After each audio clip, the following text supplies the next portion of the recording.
Hi, and welcome to the Triggered Newscast. Today's April 17th, 2019. And tonight I wanted to talk a little bit about Bernie Sanders. So, as a lot of you know, the Bernie Sanders town hall with the Fox News just happened, and obviously he was given a bunch of softballs. But the one thing that came up that I thought was quite interesting was them prying about his newly acquired 1% hood.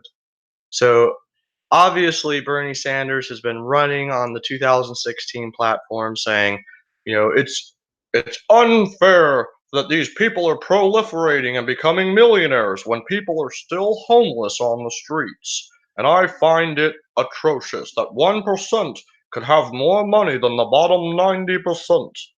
Well, Bernie Sanders has now become a capitalist. When asked if he would donate the other 52% of his income based off of the tax income bracket that he proposed for people who fall into his category, he said, "Course not. Course I will not give it up." And so I think it's interesting that not only will Bernie Sanders not follow through on his promises, on the things that he wants done on his behalf for everyone, but I think that this is going to be the start of all of the burnouts seeing the fallacies of Bernie Sanders.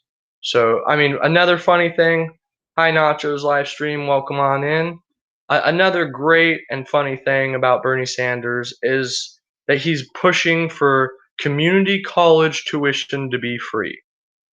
Well, obviously, he's pandering to a group of people who've never been to college because community college is nearly always free in most states. If you can't afford to pay for it, it's like I think in most places about $100 a unit at a junior college.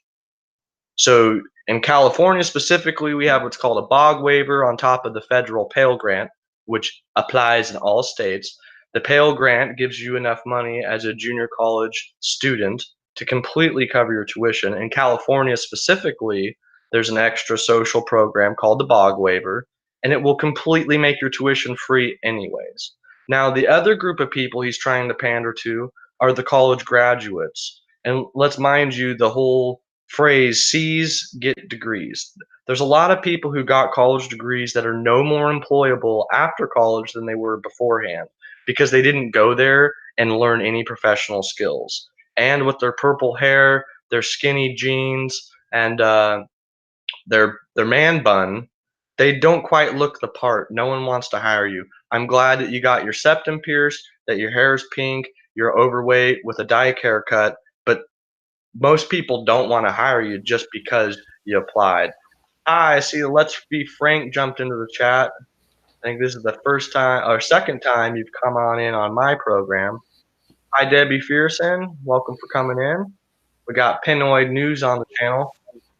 I don't I don't usually censor people, and I won't tonight, Pinoid. But I have to tell you, listening to that live cast the other night afterwards, there was plenty of times where me and Frank were looking down or looking at the live chat, and you said things that I didn't quite hear live on the air. But going back, I was like, man, and some of it was the funniest thing ever. So feel free to cut loose tonight. Rock on, rock on. and welcome. Why don't you tell everyone a little bit about yourself so that they have an understanding of what your channel is about, uh, what you believe in, and maybe point them out to one of your favorite videos.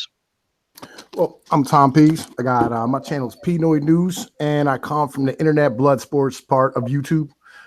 Basically, a bunch of guys just hop on a live stream and start yelling at each other until somebody cries. I have actually won matches by suicide, which I'm really proud of. I don't know, my videos are mostly economic at this point, is what I've been covering a whole lot of. I do politics, I do regular news, I cover a little bit of everything, SJW stuff, MGTOW stuff. I do a bunch of things, all over the place. It's not, I do a bunch of things. I think my most important video, to be honest with you, is my gold leasing video, which nobody watches, right? And it's really annoying because I think it's really important and nobody has ever heard of it before. But, it is what it is. And that's pretty much about it. Well, if you could at some point during this conversation, drop that link down in the live chat, and I'll check it out after. And maybe that'll be the one I throw up on Triggered Newscast for you. Get that one highlighted. Get some people over there. Gotcha. Shoot, man, I So, gotta go back to your channel. so, so tonight's topic, Bernie Sanders. Obviously, he's a capitalist now. He believes that making money and that hard work that he did to write that book, or probably paid someone to write it for him while he was too busy losing a campaign to Hillary Clinton. Uh, Interesting now that during the town hall discussion, he admittedly did not want to give up any of that money to taxes, and was pointed out that he's been saving money under Trump's tax plan, which he admitted that he was, and then tried to argue, well, obviously that's why it's bad. It's defending the wealthy. And so I think it's hilarious that he's transitioned into the 1%. I feel you. I just don't like his economic issues. You know what I mean? I think economically he's borderline retarded. Like the majority of what he says is outlandish and ridiculous. And like he doesn't understand how math or economics or numbers work. And I think that's really where everybody should punch him in the head on it instead of like going after his like personal finances or whatever. Cause like there's never been a Bolshevik or a socialist who, you know, I mean, was running for office who didn't want to be, you know, I mean, driving the Mercedes while everybody else got to go around in their, you know, I don't know, Hugo, I guess, whatever it is they drive in communist countries. Oh, oh boy. You know, they all want the house by the Black Sea and everybody else can drive around in their Morris Marina. And that's kind of the deal. Well, I mean, he did just spend $575,000 on a summer retreat. That's going to be where he goes to relax during the campaign, on top of his townhouse in Washington D.C. and his other house in Vermont. He bought a over $500,000 house on a private lake. I thought he inherited that from his wife's parents who died. You know, that could be the case. I have not heard that detail, but They brought that up. They brought that up in 2016 when he was running. well, see, the things I've been seeing is actually recent. Now that he's a millionaire after his 2016 return, so I dropped a video today that has recent clips of him buying the house. It shows the house itself. It's really interesting. The guy, the channel is also highlighted in the video, and you guys should check that guy out as well. He really did a thorough job, kind of slapping Bernie Sanders. Yeah. I have an article here from 2016 about this summer house in Vermont. Yeah, $575,000 summer home. Well, that it could be the case. I'm not an infallible human being. Yeah, you know what I mean? Like I heard about that the first time because I covered the last election, you know what I mean? I was like, I remember all the nonsense about Bernie Sanders, like, and all the things that he was doing. And his wife was running that foundation out of the college that ended up going bankrupt and falling down and having all the stuff that happened there. And I mean, because they were trying to do like a land buy act with the college, and it ended up going under. And then there was like federal like indictments from the SEC handed down because of it.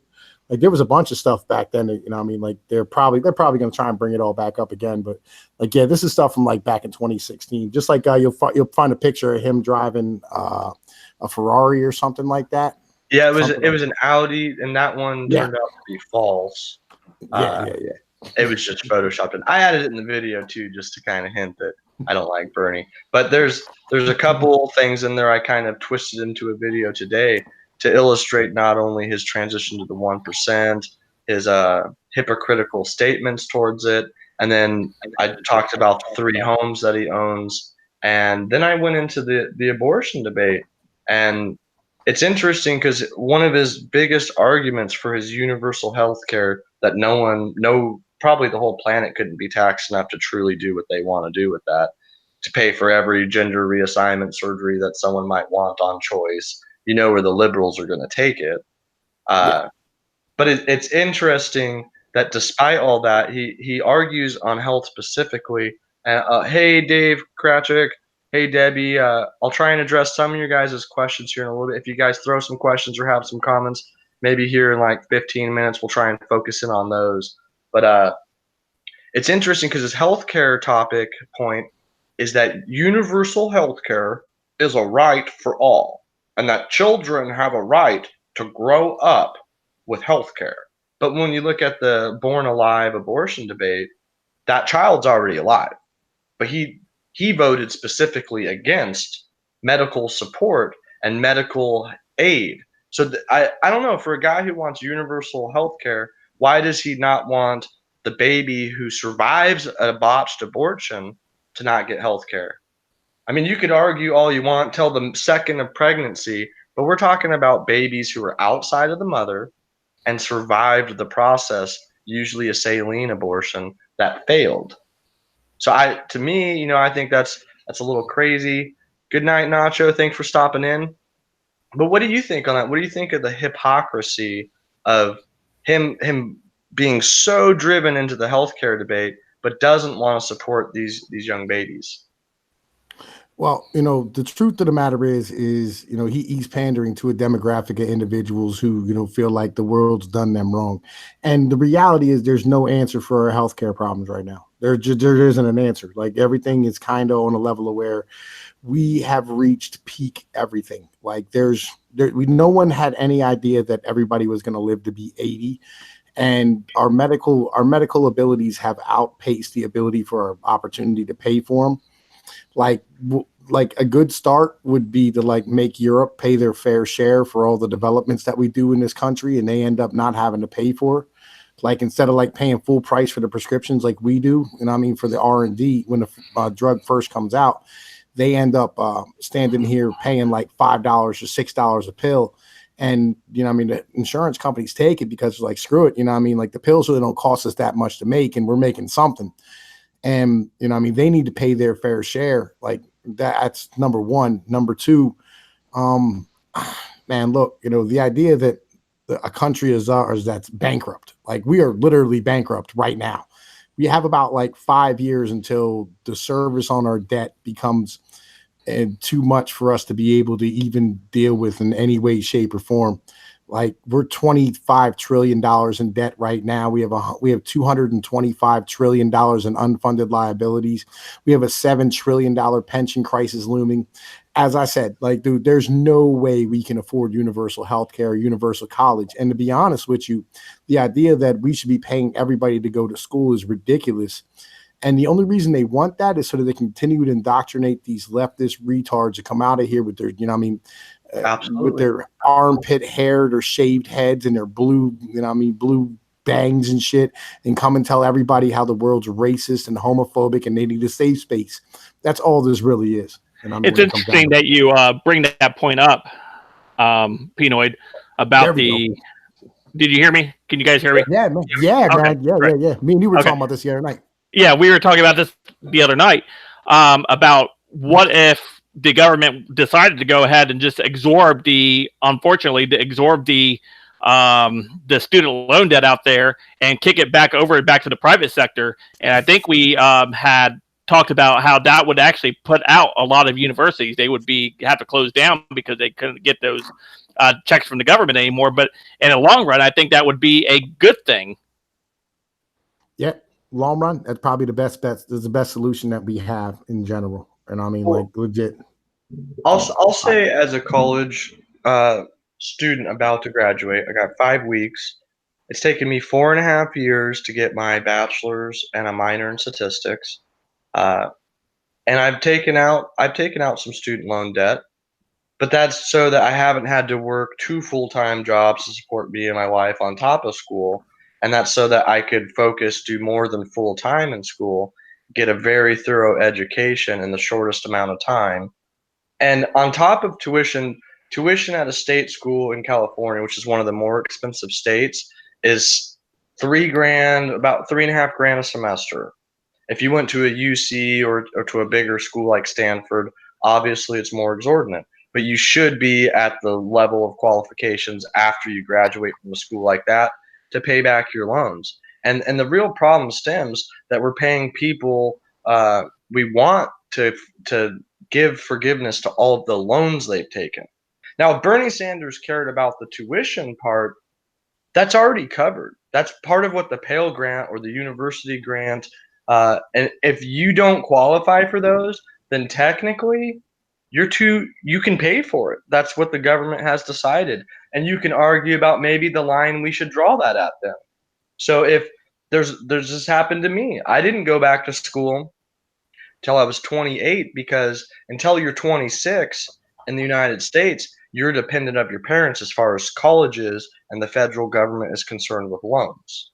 So until then, my parents made too much, but they didn't have the extra money to feed me to go to college, and I could not qualify for Pell Grant for the university loans. I could have just taken out loans. Naive to me, I didn't know that at the time. I could have went to college much sooner on my own accord. Now, so, if that was the debate, if we were talking about moving that ceiling so people who maybe really can't afford it could get the extra Pell Grant to cover the tuition. Now, what people are asking in a situation like me, I've spent while I've worked the entire time, I haven't had to work full time. The loans have supplemented my income to the point where I don't have to worry about housing me and my wife. We live in a 2-bedroom house, which is pretty hard to come by where we live as students. We're living above the typical standard of most students, but we're doing that at a personal cost. It's gonna take us years of effort and work to pay these loans back. Now, when people take out loans, they know that there's exit exams. They talk about the exact interest rates. You can't even get a loan without going through a bunch of these tutorials, and you can't argue legally in any sense of the word that you didn't sign a contract that informed you explicitly what you were doing. So sure, you could argue tuition's too high. Sure, we could argue that we should raise that minimum for the federal Pell Grant, that we should maybe consider if you can serve in the military, then you don't need to be considered a parental dependent. And some of those things would change it. But if we really cared about education in this country, we would talk about the education system K through 12, which has been purposely dummied down since the 1940s. You can look at the Department of Education secretary who resigned, and she explicitly says that they purposely, under the Reagan administration, had lowered the curriculum so low that today, at this point, I think this was the mid 90s, that at this point, they were down to a 4th grade standard was what college graduates, the reading, writing, math level they were expected to do was the same as the 1920s. So we could talk about maybe improving the educational system in K through 12. Maybe people should be able to come out of high school and not need a professional degree, because a regular bachelor's, unless you really focus in on an actual expert area, if you really don't go through a lot of the higher, more difficult upper division and specialize in on something, you've wasted your time getting the bachelor's in the first place. And why should anyone pay back me for all the loans I've taken to pay my mortgage or to buy food or to buy cigars when I want to get excises or whiskey or go out to the bar with my wife or buy dinner? The loans are specifically given so that you cannot work while you're in college. You could take out very small loans. You could get through an entire 4 years at a state school, $6,000 a year. You could go, and you probably would want to go to a JC where it would cost you more like 3,000 to do the 2 years at a JC, and then it would cost you another 12,000 to finish up your bachelor's. And so if you were to take loans on just that for $14,000, you should be able to get a bachelor's if you don't take any additional aid on top of the tuition. So it's a BS argument. If you've actually gone to college, you know that. He's pandering to people who haven't gone to college, and then the ones he's pandering to who have gone to college is the loan forgiveness, not tuition forgiveness, loan forgiveness, because these people want to scapegoat all of their financial burdens and responsibility because they got a degree in women's study and tiddlywinks, pogs, and transsexual studies. None of those things help you out in life. Underwater, transgendered, basket weaving, like that. Yeah, like there's a lot of worthless degrees out here that aren't going to help you out long term. You know what I mean? And they're not going to do anything for you when it really comes down to it. And when you come out with a degree, you know what I mean, it costs you $60,000 because, you know, you took out all those fucking loans to pay for housing and pay for, you know what I mean, pizza and your weed supply and, you know, paying for your car and your transportation and all the things of this nature. All of a sudden, you know what I mean, that $60,000 loan got interest on it and you got to pay it back.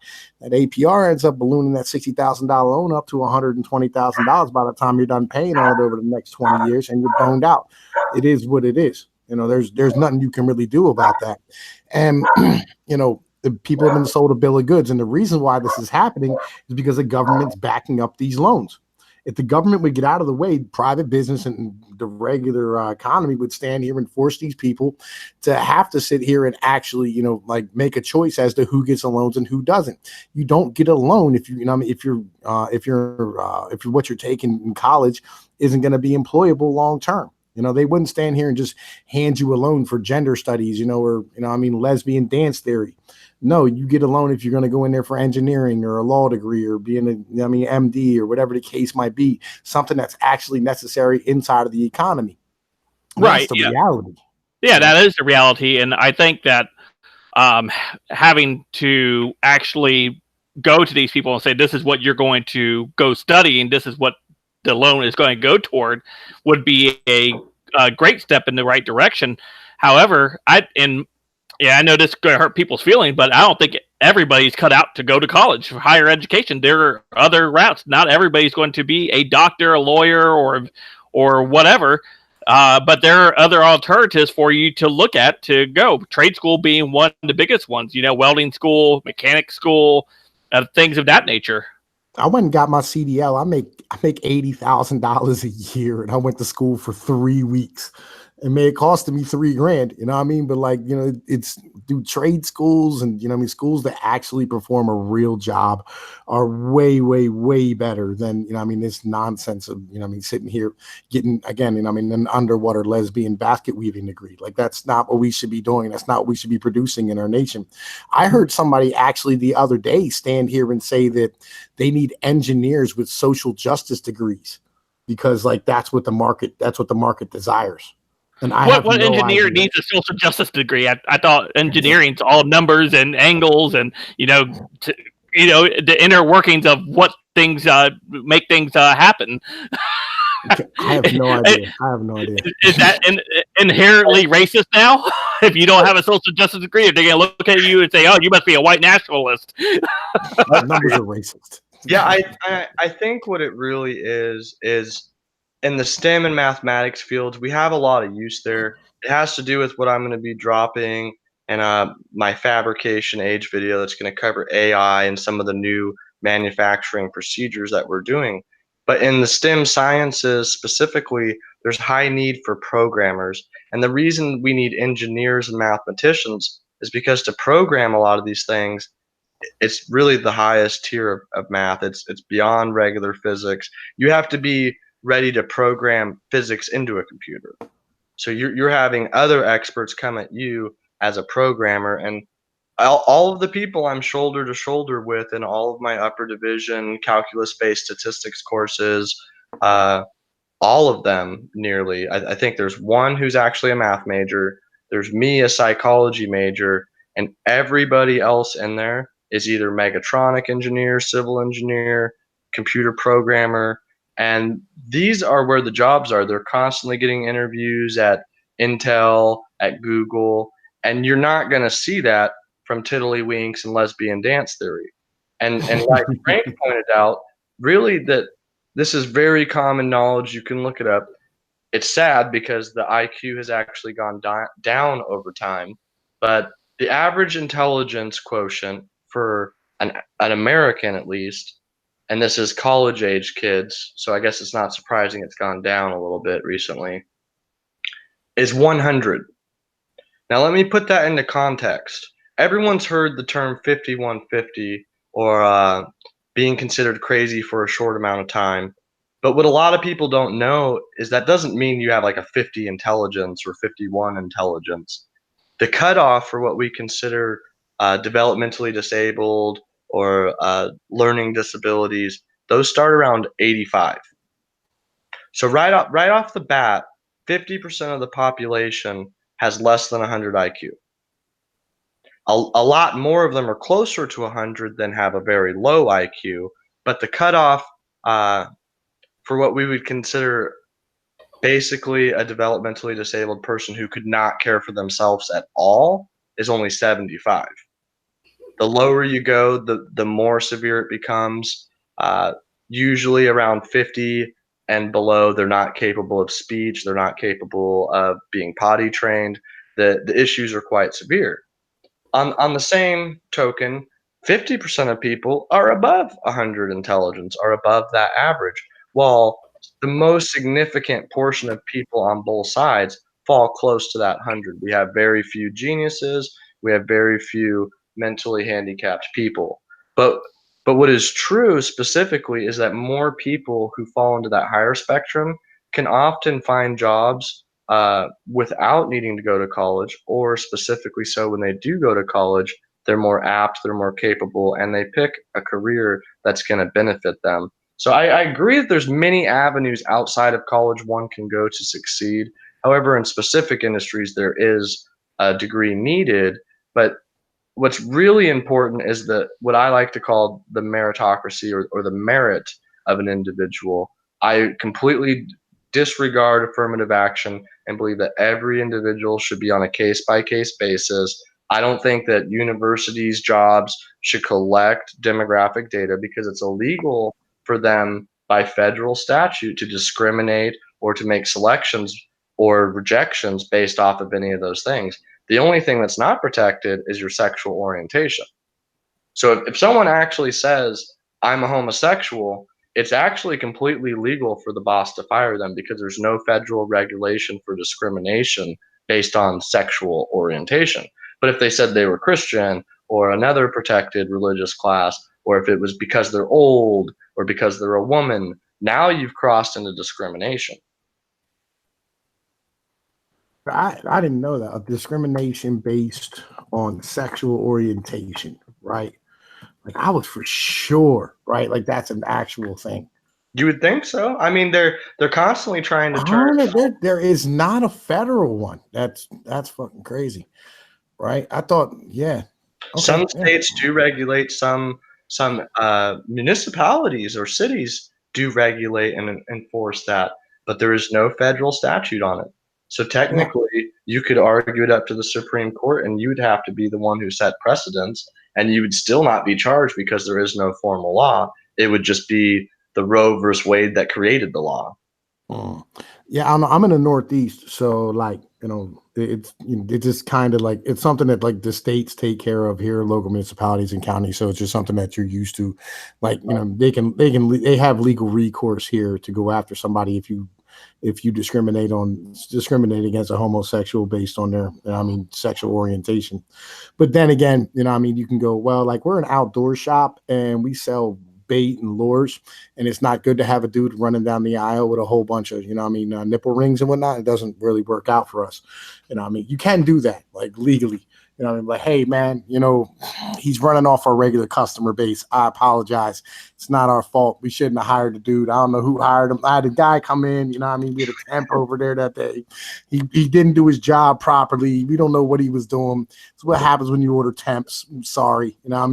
But anyway, right. You'll get unemployment. And that's the thing is like, we're not a right to work state. So like, you don't have to like, whenever you stand here and get fired, they don't have to give you a reason. Like, like you just say you're fired and then you can argue whether or not you get unemployment based on certain statistics, like if they have a point system or whatever the case might be. But in the meantime, can we like actually bring up like some of the actual like base issues as to why education is so terrible and to why like everything's kind of falling to crap with like the IQ in this nature? Can we talk about females? Right? Can we have that conversation about female teachers treating these boys like little girls or like they're defective girls and medicating the shit out of them? And standing here, having individuals educating people who are smarter than them. Can we have that conversation at all by chance? Is there any way? Because I think like maybe we should. I don't know. You sound male to me. I'm probably guessing your pronoun, so I apologize if you prefer to be called a that or a nargle or some other pronoun that I forgot to mention. But I'm a pangender Bolivian flute playing Gorilla King. You know. I'm feeling triggered. I'm feeling triggered. I don't think we can let you talk on the subject. So maybe we're gonna have to move back to a subject that's a little bit more PC. I'm gonna have to pull you back to the safe space. Look, my pronoun is a pimp named Slickback. All right. Yes, you must say the whole thing. Yes, every time. All right, a hairless gorilla pimp playing pimp named Slickback. Pimp named Slickback. Gotta say the whole thing. Yes, every time. I got it. Even be a pimp name, Paul. It's gonna probably take me a few more live casts. But you know, with your economics background, what are some of Bernie Sanders' other policies? Because I haven't heard them. The only thing that I've heard is basically, I want to stop the 1%. I want to give them more taxes. I'm allergic to milk, lactose intolerant, and now that I'm part of the 1%, I believe in capitalism. And he's a Richard Wolff type. I don't know if you know who Richard Wolff is. You ever heard of him? I haven't heard of Richard Wolff.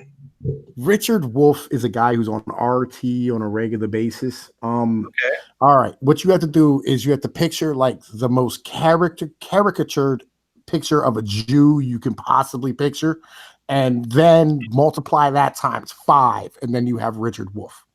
All right. Like you thought Bernie Sanders. Are you saying that he has like a yarmulke that's 5 times the size of everyone else's? No. I'm saying when he talks, like, you know how Bernie Sanders, like, he sounds like he's a delicatessen owner in Brooklyn, right? Like the guy sells bagels. This guy sounds like the guy who choked up a piece of a bagel in Brooklyn. Just got caught in the throat. Yeah. Like, hey, well, let me tell you about this right here, okay? What you have to understand is that social democratism works perfectly inside of a capitalistic structure, and it's the most terrible thing you could possibly imagine. But what they want is communism, but without labeling it communism. They want they want socialism. They want people to own they want the workers to own the rights of production in all the businesses, right? So like you start a business with a whole bunch of workers, everybody's in charge, including the guy who sweeps the floor, right? All of you get to make a decision as to how the capital is spent or the profit that's spent, and you get to set your own paychecks. And then as long as you come to a consensus, you get to sit here and vote on what you get to do inside of the business and how the business is run. And that's how they think they're going to solve the majority of the problems. It's basically communism. That's what they really want. That's really what Bernie Sanders' platform is really about. It's communism and scapegoating. Absolutely. And what's really interesting there, though, is he's really the first candidate I haven't heard. I've heard him criticize foreign policy. I've heard him criticize Trump, but I've never heard him actually offer any alternatives. Basically, healthcare, taxes, and the 1%. That's all I can really pin to Bernie Sanders. I might have to actually do a lot of thorough research on any of his other policy points, because in every bit of information I've ever heard him say, it's basically just kept repeating and regurgitating those 2 talking points. All right. So what you have to do is you have to look at the people where he gets his talking points from, right? Because he's basically a face and an angry guy who kind of looks like Larry David. All right. That's really what he is. He's just the face of the fucking campaign. That's it. Everything else comes basically word for word from New York communists. And the main one that you'll find is Richard Wolff. And then there's another guy named Mark Blythe, right? And they're both leftists. Blythe is out of Brown University. He's really, actually, you want to listen to Mark Blythe. Amazing stuff. This guy is a brilliant economist. But he has some of his facts are really wrong because he uses government numbers, which are completely like he uses CPI and the actual unemployment number. So they're complete garbage. Like they're just lies altogether, right? So that's come out in the audit of the Pentagon. it's been so clear that all of those funds are completely mismanaged, completely represented, Well, no, and no. no one knows The what's CPI is the cap. The CPI is a capital price index. It's basically just how or the consumer price index. It's a measure of inflation. That's all it is, right? It's a measure of inflation that the government does, and it's like unemployment. Like they say we have like 3% unemployment, but the reality is it's more like 25%. You understand what I'm saying? Yeah, yeah. Well, So all the numbers are bullshit. It's kind of where I'm at. And so the numbers he's using are bad. yeah, But the majority of what he says, like the reasons why things are happening, he has it directly on the nose. So you have to study the guys who Bernie Sanders gets his numbers from, because that's who his campaign goes to in order to form his platforms. well, I'm gonna have to do a little bit more research on him. Have you posted any specific videos on that topic?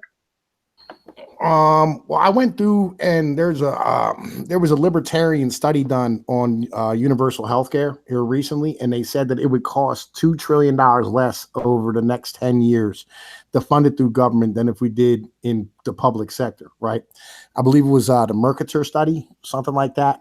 And it was paid for by the Koch brothers, whatever the case might be. It was a libertarian study, but the reality is a lot of their numbers were guessing. It was like, how many people are going to use the health insurance? You know, I mean, now that they have it, if it's free, you know, and it goes, maybe an extra 30%, might be an extra 80%. We have no idea.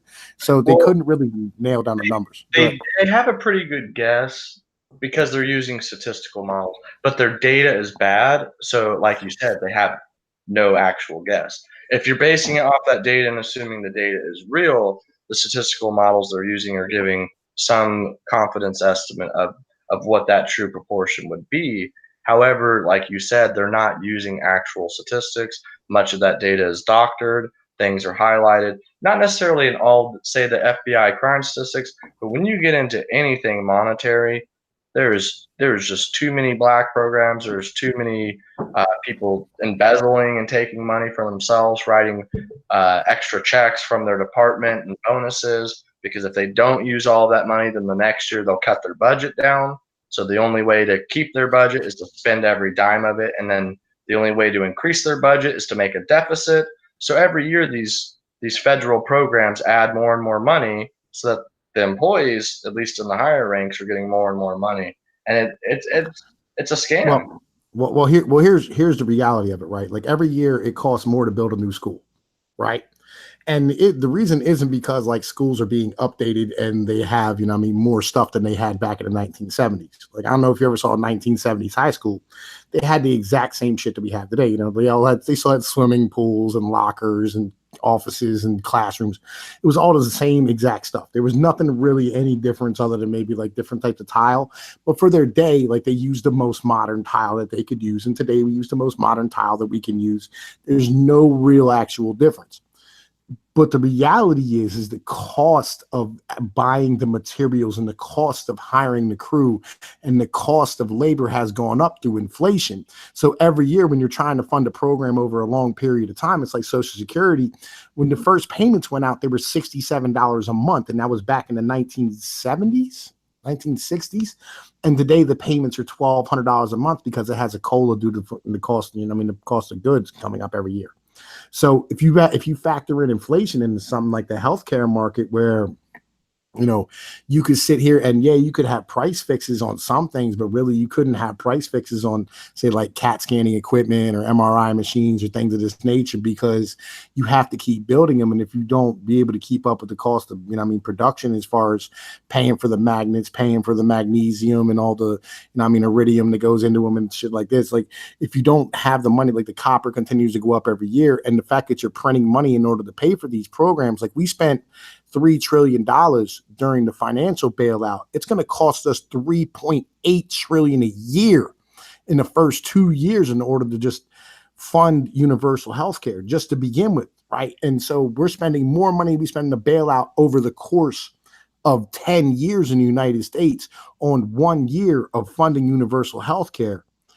What's that going to do to the market when you add in $32 trillion over the course of 10? At what point in the end of that does it go from 3 trillion to 10 trillion a year? Because, you know, I mean, you're just basically printing money out of thin air because there's no way they could pay for it. And the end line of the end of the last paragraph in the study, it said we couldn't even fund this if we wanted to, if we doubled the taxes on every American in the United States, corporate, private, and capital gains. Even if we doubled it, there's no way we'd be able to fund it. Well, what do you think about that recent law that makes it so that the hospitals and the insurance companies are supposed to post their prices? Do you think that that's going to ultimately force them to lower? Do you think that the government, and I'm more of a libertarian, but do you think that the government should step in on hospitals and regulate prices that they can charge for necessary procedures? Now, I say when you go into elective, if you want to get a Michael Jackson nose, if you want to get a third boob, whatever you want to do, sexual reassignment, those are exploratory, those are optional surgeries. I don't Elective. care if the plastic surgeon wants to charge you an arm and a leg, but if you need surgery because you broke your wrist and you need a screw in it, should we be trying to lower what people have to pay? Should that be regulated by the free market? I mean, are there some like if Bernie Sanders was arguing for beneficial things and reforms in healthcare that might have socialistic payment options, but they were much more financially reasonable, and people on the left and right would agree on what was a necessary procedure versus, say, an excise procedure. And we do that with other things. We have taxable and non-taxable commodities. A car is considered an excise. Alcohol, cigarettes are considered an excise. As they're optional, they're allowed to be extra regulated. And so you could say, oh, well, they shouldn't have to pay insurance. I shouldn't have to pay registration. Well, sadly, a long time ago, they considered a car an optional item for your life. You have to pay an excise on it. So, I mean, if they were arguing for things that made sense and separated necessary from excise from optional surgeries, do you think more people would actually support a Bernie Sanders plan that was going socialistic in some elements, like his Medicaid for all, if that not only the quality was up, but the amount that they could charge people went down for those necessaries? Well, there's only like I want to say probably like three ways to fix this problem, right? And the first way is to get government completely out, like completely, utterly and completely the hell out of the market, right? And it would fix it because right now they limit the amount of doctors that are allowed to graduate out of medical school. They, I mean, they only give out so many, doctor things, diplomas. I don't want to say diplomas, but they only give out so many like doctor certificates every year, right? The certification boards only give out so many of them. So like they're controlling the amount of doctors so they can control the wages is kind of the deal, right? And they can control how much people can charge and things of this nature, right? And, you get rid of that. You get rid of all the, excess unnecessary red tape. You get rid of Medicare. You get rid of like basically everything that the government does inside of the medical field. And, turn it back over to like private charities and I would say churches, but they're kind of disappearing at this point, and like that's how everything used to get funded in the Ron Paul type of sense. If you ever watch any of his stuff back in 08 and 2012, and that would fix the system and allow, the market just to, fix everything and make it affordable for Americans to survive. Now, the second way that you would do it is you go and you start an actual American empire and you start taking over other countries. Right. And then once you start taking over other countries, you force them to pay taxes to the United States. And that's how we fund it. Right. And then we could fund everything. A Spartan Heliot model. Well, no, more like Rome. Right. Like, like you go out and you just take over other countries and then force them to pay tribute to you. Right. And, they don't get any rights or, anything like that. Like, you can do whatever you want in your own country, but like, you're not allowed to like, criticize us or, say anything about it. That would be another way to solve it. And then the third way would be to basically make medical school, if you passed it, like once you're done with medical school, right, and you pass, the MCATs or whatever the case might be, your college loans are forgiven completely.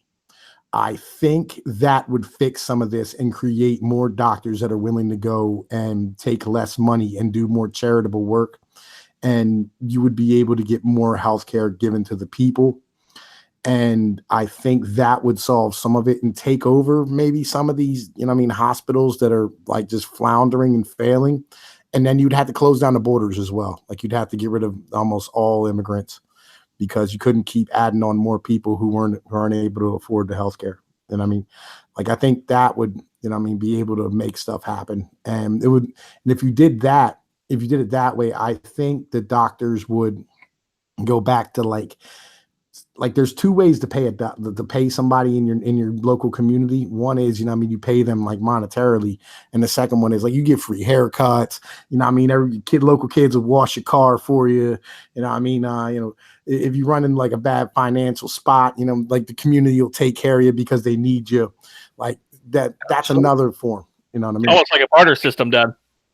Sort of, yeah. Basic. It's like an old school type of deal. Like that's how they used to treat doctors. Like because doctors didn't used to make a bunch of money. Like legitimately, like I know old guys who like their dads were doctors and stuff. And like he's like my dad, he would take a turkey sandwich for a payment or something. Because that's all the person could afford to give them. And he's like, that's what you did. You didn't go out and you buy a Cadillac, you bought a Buick because you didn't want people to pull up and think that you were an ambulance chaser. And he was highly revered inside of the community and everybody loved him. And when his kids got into trouble, they got out of trouble immediately. They let him slide on stuff. And that's how, you do it and you start rebuilding the community through that manner. But those are the only three ways that you're going to fix the healthcare system, because you can't do it the way we're doing it right now. There's just not enough money and there's too many people, there's no way. It's not possible at this point. No, and every model they point at that's in Europe, the population's way less than our population is. So even if you tried to apply that model here, it still wouldn't work either. Well, and add to that, here's the other part of it too. We subsidize almost all of Europe's everything. Like we pay for all the security for their trade routes. We pay for all of their militaries. We pay for all their nuclear arms. We pay for all their prescriptions because like what they're doing is they put on tariffs on a lot of our goods and on our medical stuff so that they only pay like say $5 a pill for a new pill. It's kind of like a PlayStation. Like when a PlayStation comes out, they lose money on every model for like the first 6 months, because they have to pay back the R&D that they put into making that. It's the same way with the pills and prescriptions. So that's why Americans pay so much for our prescriptions, because the rest of the world's only paying $5 because their government's saying that.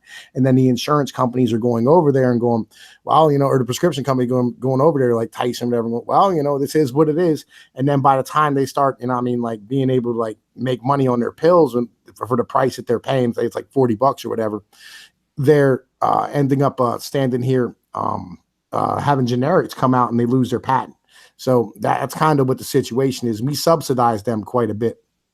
Well, I think that's exactly one of the main issues here is if Bernie Sanders was arguing, hey, why don't we try and get away from some of these pharmacological things? Why don't we try some more homeopathic medicine?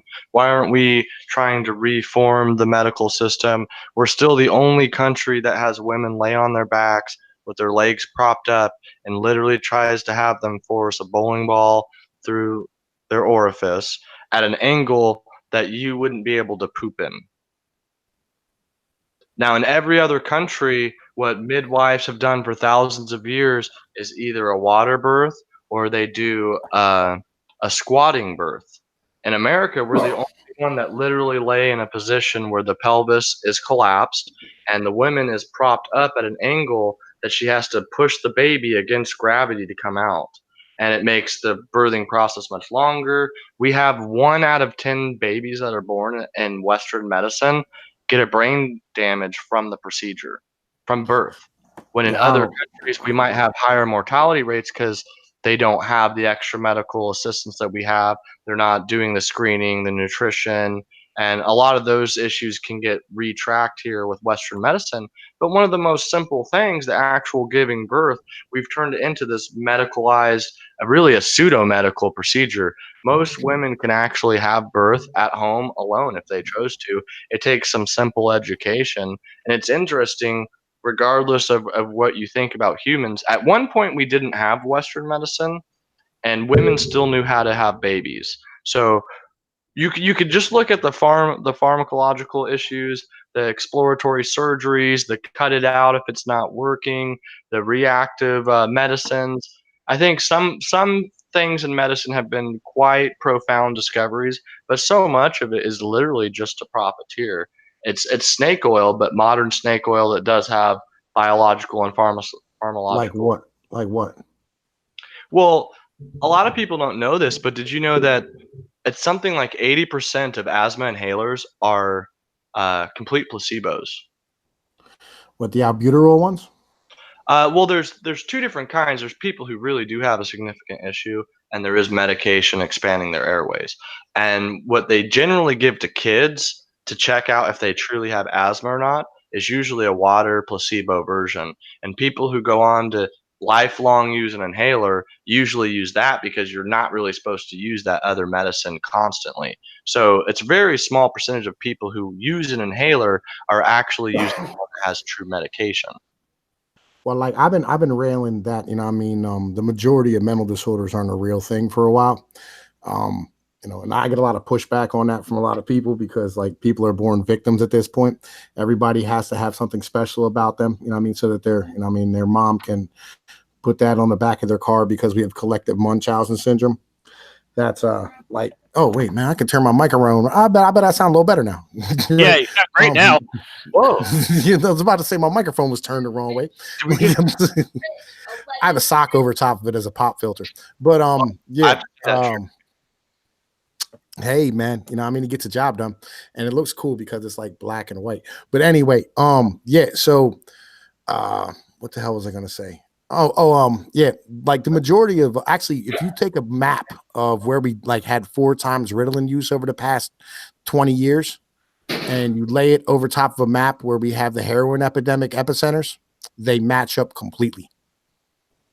Like the majority of people who abuse their pills that they're given when they're children, are the individuals who end up going on to be heroin users and drug users later on in life.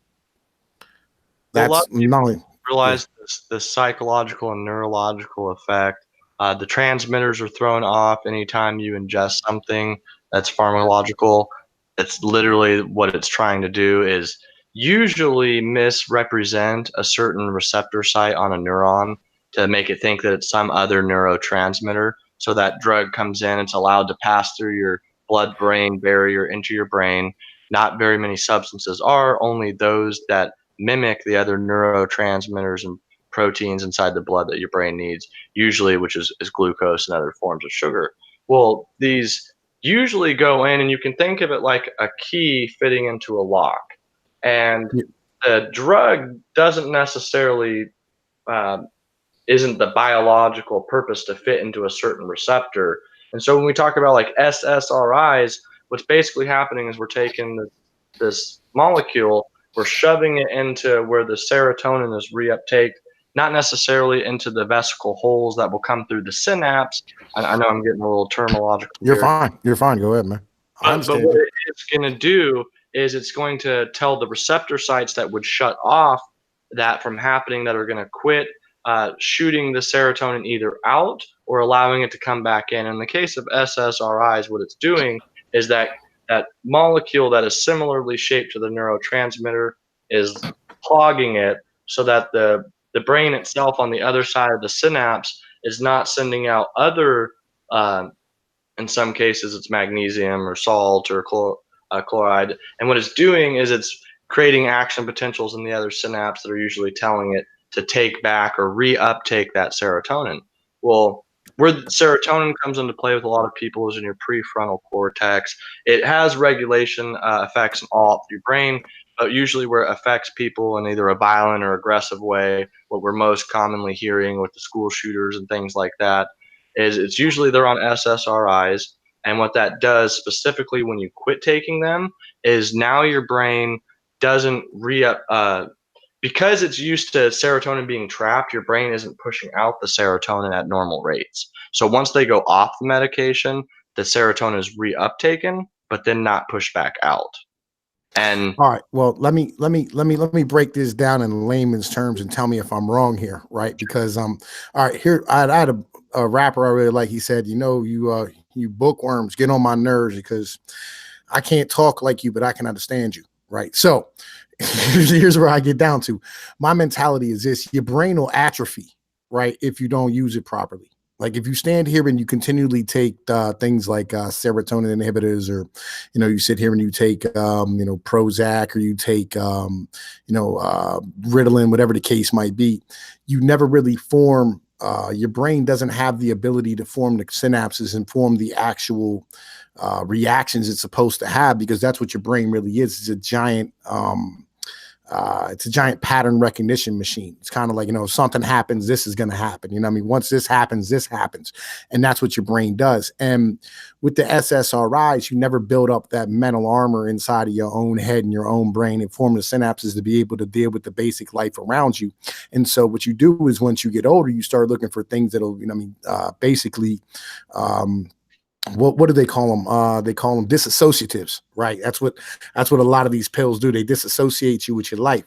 So when you end up taking these drugs later on in life, or you end up getting off of them, you end up getting on things like heroin and things of this nature, would have the same basic effect.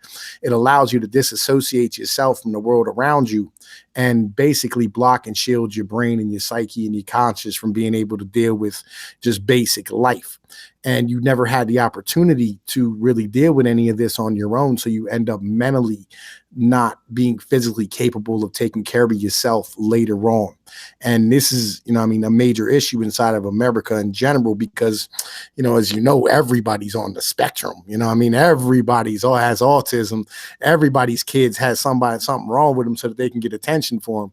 And, because, everybody's raised by a single mom now, and they can't deal with the kid and go to work at the same time. And the teacher can't make everybody in class sit here and be able to have the opportunity to, they can't make everybody pay attention and listen the way they want to. So they go, well, Johnny, man, he has ADHD, so we're going to pump him full of legal cocaine, and sit there and make him sit in class so he pays attention the whole time, like it's the most riveting thing he ever listened to.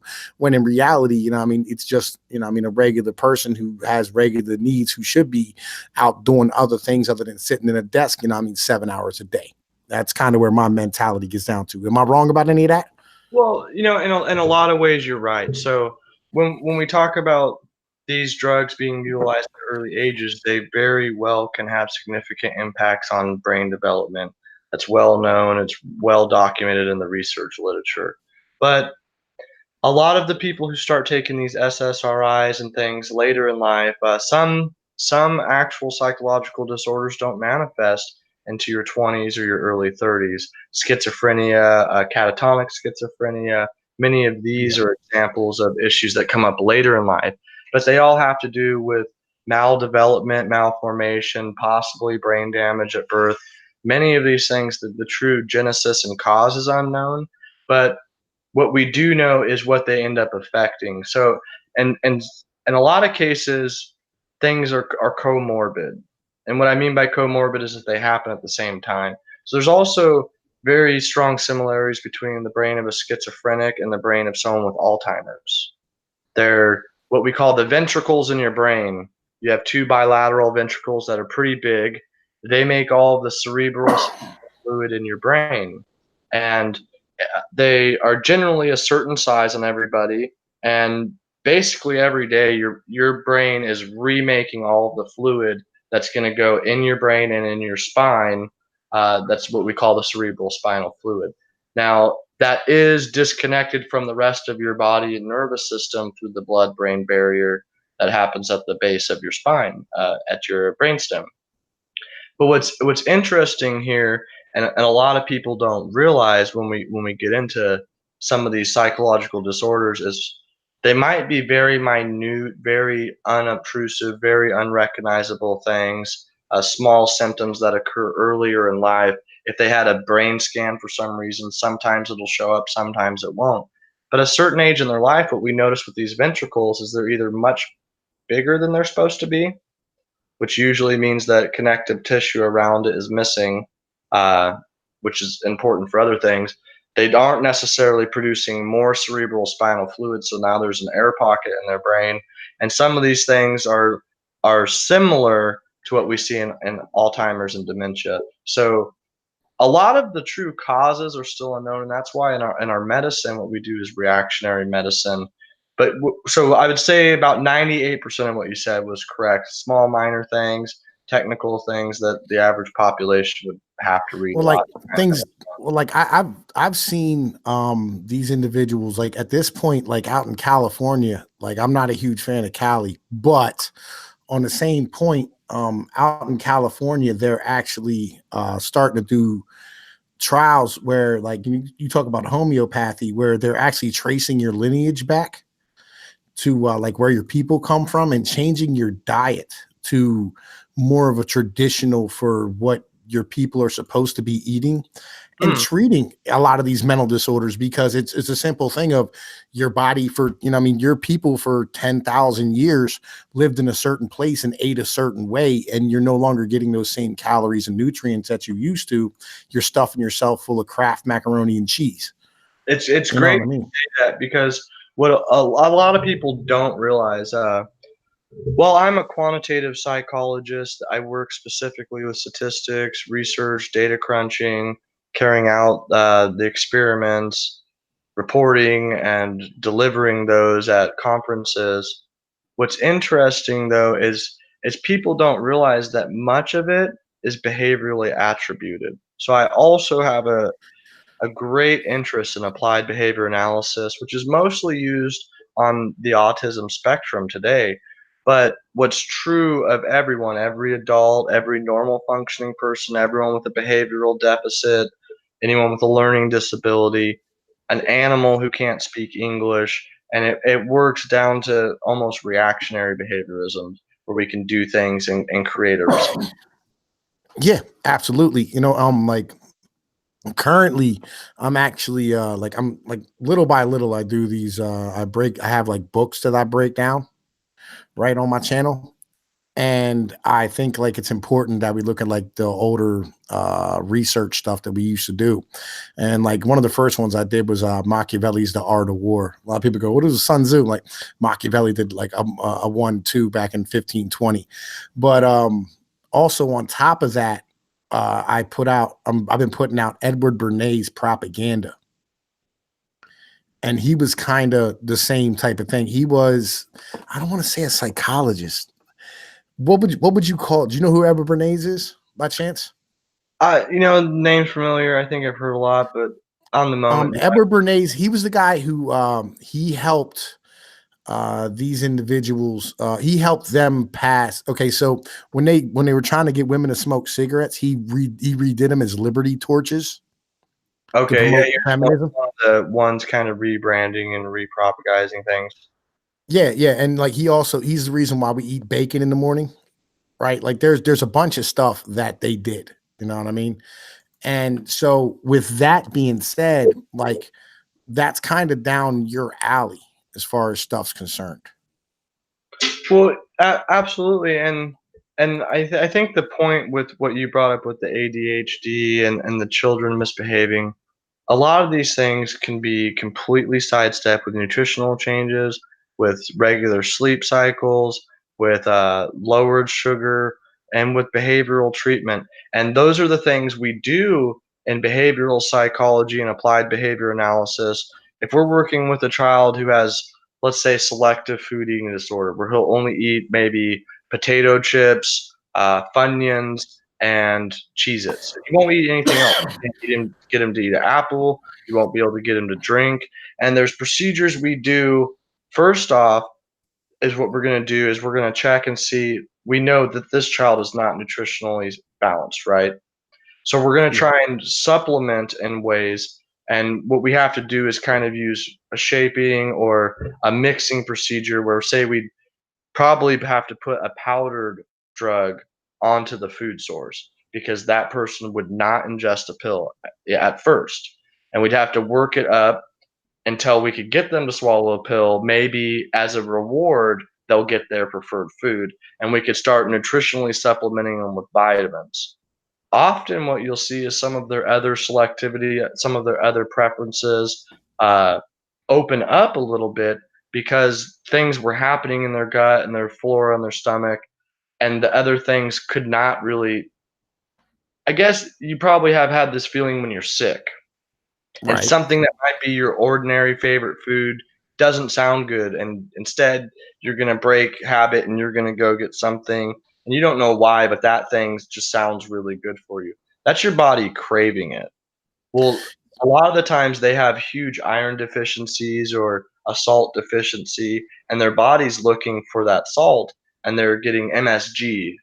They're getting a fake salt, and they're getting a lot of it, but they still have the salt deficiency, and they're still seeking the salt.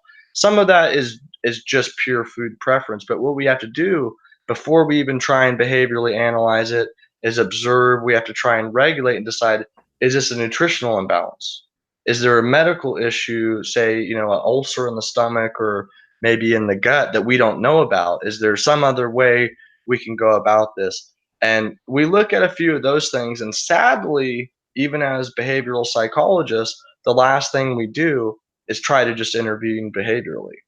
It should be the first thing that we do before any medicine is applied. I agree we should look and see if they're self-harming, if there's anything going on inside them, and try and stop any of the excessive, very dangerous behavior. Food selectivity can be considered extremely dangerous. But what's true about a lot of these other cases when we come into ADHD and just a child misbehaving, a lot of this is extremely simple behavioral reinforcement.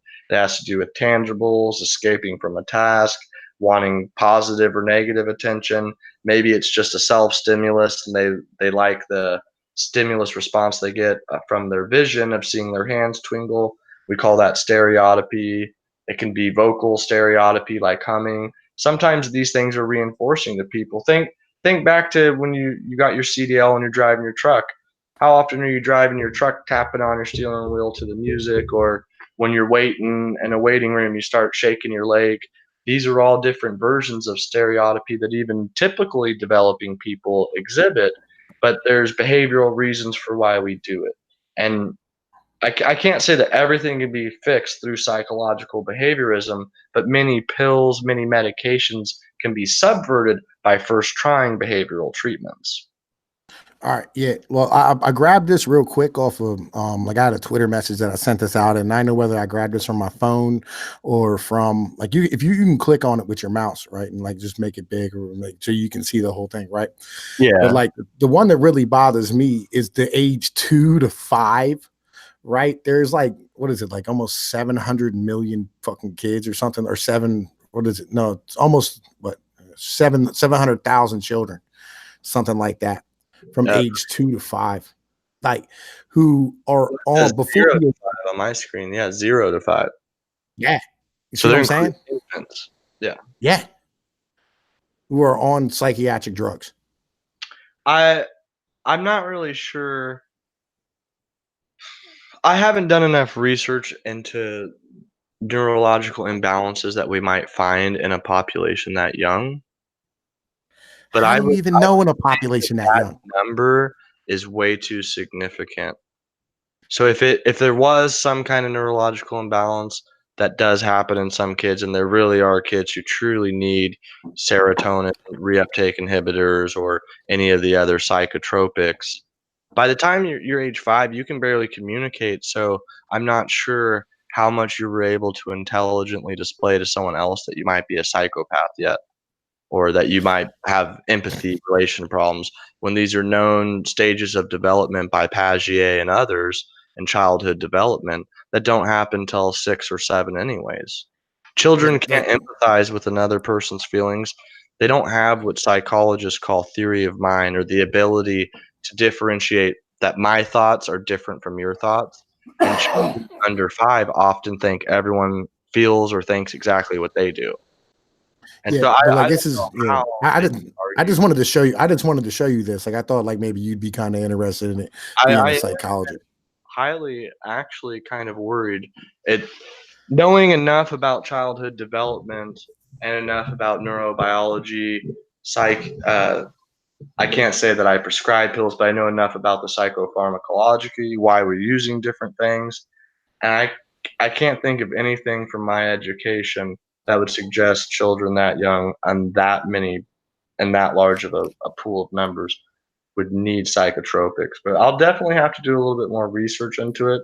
I'll be interested to see what the the scientific literature, the academic journals say about giving children that young those psychotropics, but I would personally not give my infant anything like that. Well, I'm gonna tell you like this. I have a kid, and I mean, my daughter's mother, because my 1 year old, she's a wild person. I'll be honest.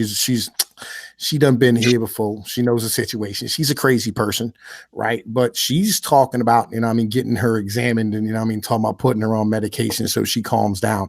And I'm like, she's fucking one, what I mean? But like, this is what happens, I mean, when you let individuals stand here and I mean make those type of decisions who are that selfish about themselves. You know what I mean? Well, and every child has different energy levels. We all are individuals, despite Yeah. our common biology. Everyone's neurobiology is a little bit different, and for some people, there are significant issues going on mentally. But for many others, there isn't that significant issue, and it's something that we project onto them and decide that they need. But for me, I think that we're too quick to push pharmacologically on, especially onto these young populations. Yeah, I completely agree with you. Completely agree with you. I mean, and that's really where I get down to with stuff, is that I think that, I mean, we have entirely too many young children on these medications, and it's completely unnecessary. I think that they're trying to judge. Like, you ever seen like that picture? Like if you judge like a monkey, a fish, an elephant, and a giraffe all by how they climb a tree. I mean, one of them's going to come out on top, and everybody else is going to suck. Well, everybody's not made to be the same. Everybody's not made to do the same things. Like, we all have strengths and weaknesses, and we should stop trying to assume that our weaknesses are a bad thing, or that we should all be doing the same shit over and over again or all the time. That's one of my themes on my show. Like, find something that works for you. Like, you're not supposed to like be like everybody else. You're never going to break the mold if you continue to try to be what everybody else is going to be. That's absolutely true. So I think what we're gonna do now is, uh, why don't you tell the viewers one last time a little bit about your channel? Uh, Again, while you're doing that, I'm gonna drop out the Triggered Newscast website, and I want to try and add a few of your videos and get your channel linked up there tonight. But go ahead and drop your channel link in the chat, and maybe say your goodbyes for tonight, and then maybe as you're dropping that in the chat, I'll say my goodbyes, and we'll log off here for tonight. Man, I'm Tom Peace from Pinoid News. Y'all probably, I mean, see me on Let's Be Frank's channel, or, I mean, a couple other places, whatever the case might be. I do a bunch of stuff. Like, I cover politics on my live streams. I cover regular I cover economic news. A lot of my videos, I cover, I mean, regular news in my videos. I do a lot of deep dives, a lot of like heavy information, heavy stuff, right? I think it's important that we understand the whys, what's, hows, and where we came from and what we're talking about. Like, that's some important stuff that nobody really does. You don't really get the nuance of an argument or nuance of a conversation without really having the opportunity to sit here and, go through and learn about everything that you need to know about a subject. You can't just go, oh man, like, oh man, I heard about this thing right here, and like, this is my opinion right now because that's what I heard. Like, nah, I think you should make your own informed opinion by having, I mean, information given to you about everything on all sides of it, and understanding like the reasons why you should, I mean, make a decision, or understanding the reasons about what was going on. And that's the cool thing about YouTube. It gives you the opportunity to learn about all this stuff. And that's a lot of what I do on my channel. So y'all want to come check me out, I'll drop my link in the chat. I'll drop it one more time. Right, that's my YouTube channel. You can click on that link, head over to the YouTube channel, hit that subscribe button, hit that notification bell. Tomorrow night at 9 o'clock, Trigger Newscast and Let's Be Frank will be on my channel, and we're going to be talking about the Mueller report that's going to drop tomorrow. Yeah, I'm what I mean? really interested for that Mueller report. I think it's gonna. I don't think it's gonna be anything of true substance, but like Frank and like you were saying earlier, I think that the Democrats are gonna pretend they're Reds. They're gonna look at every black line, and they're gonna try and spit their wrath. So I'm looking forward to that cast we'll do tomorrow. Hopefully, we catch it right on time as it's released. I think that most likely we're going to be after. It's already been released earlier in the day, but hopefully that'll allow us to have a little bit more facts about what's going on. Well, And we can read through it and see what's going on with it. You know what I mean? Like check out and have everybody else. Like you get to react to other reactions and things of this nature. I got a dude who my producer, he's from Kansas City and he runs the OBS on my show. Like I do mine on Sundays, the Church of Jesus Christ, not a bitch made nigga, right? And then he runs Pinoid Live on Thursdays, and like he has the ability to put videos up and things of this nature, and do all types of extra stuff. So like, and he's really really smart. The guy's an actual, he's like an actual engineer and stuff. He's really really brilliant, really bright guy. So I mean, we should have a good discussion and have the opportunity to break it down and see what's going on. I mean, put it in front of the people and see what they think. You know what I mean? is that Excel you were talking about? Yep. Yeah, That's my bottom bitch, man. That's my bottom bitch right there. He mine smokes too. meth in the bathtub. That's what he was saying, was that he was kind of the technical support guy. And I think he has a great voice for radio, audio, podcast. I know you guys. Yeah, he has no charisma whatsoever. So crazy though. Man, he actually could do good. I think he has good points.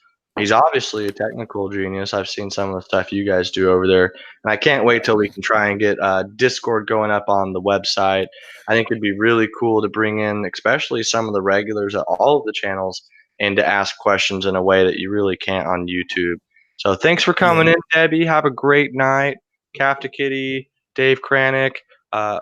Obviously, I see you guys at a lot of the live cast. I truly appreciate it. I don't know how you guys feel about the Ruth Bader Ginsburg, but you three especially, if you want to get some free stickers from me, just send me an email at contact@triggerednewscast.com. Give me whatever information where you want me to send it.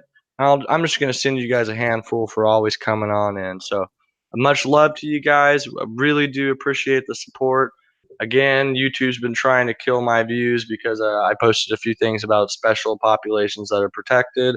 But I'm going to try and stay on cleaner subjects for a little while, get YouTube happy enough so that it'll send you guys notifications again.